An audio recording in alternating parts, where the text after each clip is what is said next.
में विद्यार्थी परिषद के ब्रांड एम्बेसडर एवं विद्यार्थी परिषद की आन बान और शान को मैं सिर झुका करके प्रणाम करती हूँ।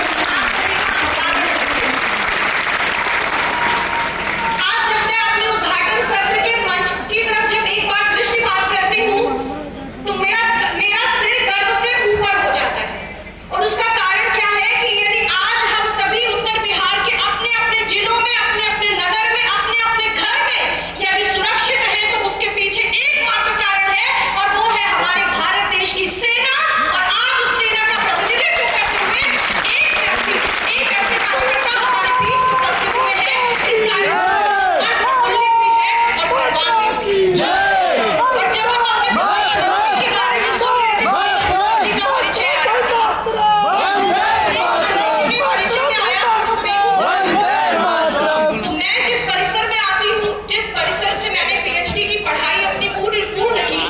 वहां पर जब 2016 में देश विरोधी घटनाएं हुई, देश विरोधी नारे हुए जिसमें भारत को तोड़ने की कस्में खाई गई, भारतीय संसद पर हमला करने वाले, लोकतंत्र के मंदिर पर हमला करने वाले आतंकवादी की बरसी मनाई जब जा रही थी तो उसमें जिस व्यक्ति का नाम आया घटनाओं को पूर्ण करने में, वो व्यक्ति कहीं ना कहीं बेगूसराय से संबंध रखता था।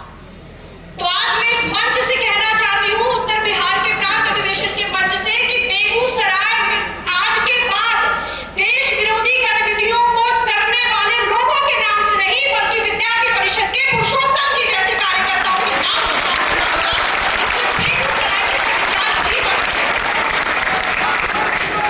राकेश सिन्हा जी भी बेगूसराय से हैं, तो मैं उनका भी उल्लेख करना चाहती हूँ। बहुत से ऐसे महनीय हैं जिन्होंने देश के लिए काम किया है, वो सभी लोग वंदनीय हैं, पूजनीय हैं और आज इस मंच के माध्यम से मैं उन सभी का स्मरण करना चाहती हूँ। अंजनी सर ने बोलते हुए बताया कि विद्यार्थी परिषद ने जितने वर्षों की यात्रा पूर्ण किया, 7 दशक विद्यार्थी परिषद को पूर्ण हो गए हैं। और जब 1949 में 48 में विद्यार्थी परिषद की स्थापना हुई और 1949 में विद्यार्थी परिषद का पंजीकरण हुआ, उसका रजिस्ट्रेशन हुआ। और 1949 में जब विद्यार्थी परिषद बना तो कुछ लोग थे हमारे यहाँ पॉलिटिकल पार्टीज के लोग, बाकी लोग, सबके मन में चिंता थी कि अंग्रेजों ने और उससे पहले मुगलों ने भारत की जड़ों को हिलाने का प्रयास किया है, तो हम नव निर्माण करने की तरफ आगे बढ़ेंगे। जब नव निर्माण की बात आई तो विद्यार्थी परिषद ने ये कहा कि नव निर्माण यानी कि जो पुराना था वो सब कुछ ध्वस्त करके कुछ नया सृजन करने की बात हो रही है। परंतु विद्यार्थी परिषद का ये मानना है कि आज नए सृजन की आवश्यकता नहीं बल्कि भारत की पुनर्जागृति की आवश्यकता थी। इस कारण से राष्ट्र का नव निर्माण नहीं, अभी तो पुनर्निर्माण किया जाना चाहिए। ये कहने वाला यदि कोई छात्र संगठन था तो विद्यार्थी परिषद संगठन था।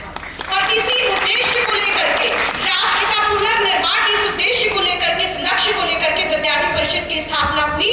और आज सतत लगभग 76 वर्षों के बाद अपनी स्थापना की विद्यार्थी परिषद अपने उस उद्देश्य, उस लक्ष्य की पूर्ति के लिए दृढ़ है। और जब नई शिक्षा नीति, राष्ट्रीय शिक्षा नीति 2020 में आती है तो विद्यार्थी परिषद के राष्ट्र की पुनर्निर्माण का लक्ष्य कहीं पूर्ण होता दिखता है। जब कश्मीर से धारा 370 हटाई जाती है तो विद्यार्थी परिषद की जहां हुए बलिदान, मुखर्जी, वो कश्मीर हमारा है, जो कश्मीर हमारा है वो सारा का सारा है, वो विद्यार्थी परिषद का नारा पूर्ण होता हुआ दिखता है। विद्यार्थी परिषद ने जिन नारों, अपने स्थापना काल में जिन नारों को दोहराया, वो नारे आज विद्यार्थी परिषद की स्थापना के बाद भी पूर्ण होते हुए हमें दिखाई दे रहे हैं।